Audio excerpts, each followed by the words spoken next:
At Delivery, you marketed through their IPO on the New York Stock Exchange while also launching OS 1 in the Americas, driving 130 million in ARR.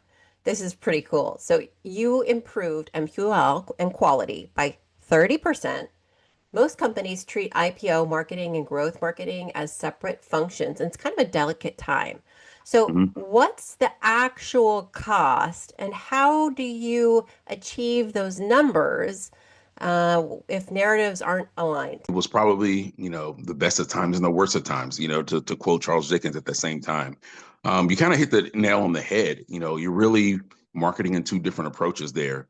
There's a brand narrative strategy that's going on with the IPOs, a lot of focus there on, founder led, nuances and content, but there's also the general marketing that's going on with building the organization, sustaining, our numbers, our leads, our growth.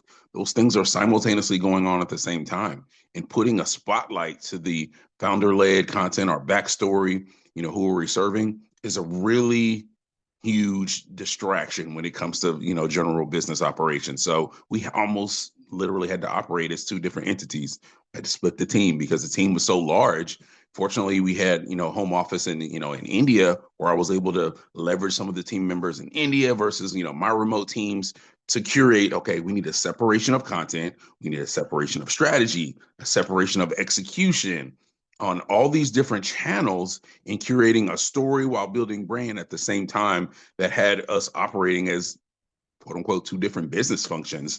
And so it really aligned to structure, real focus, structure, and intense execution, because our nuance of, our analytics were going to show differently. We needed traffic in these specific areas to go for our IPO.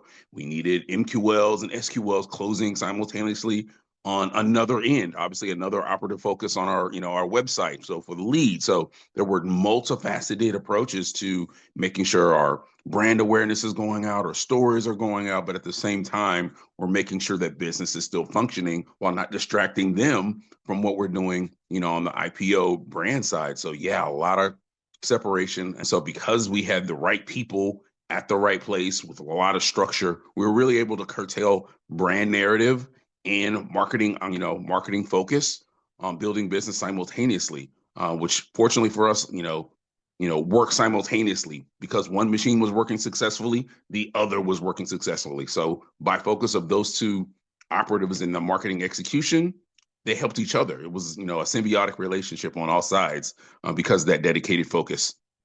That's amazing that you were able to drive down into that level of complexity, right? Separate the teams, getting them working on different rhythms for different goals, but achieving at the same time. Pretty impressive.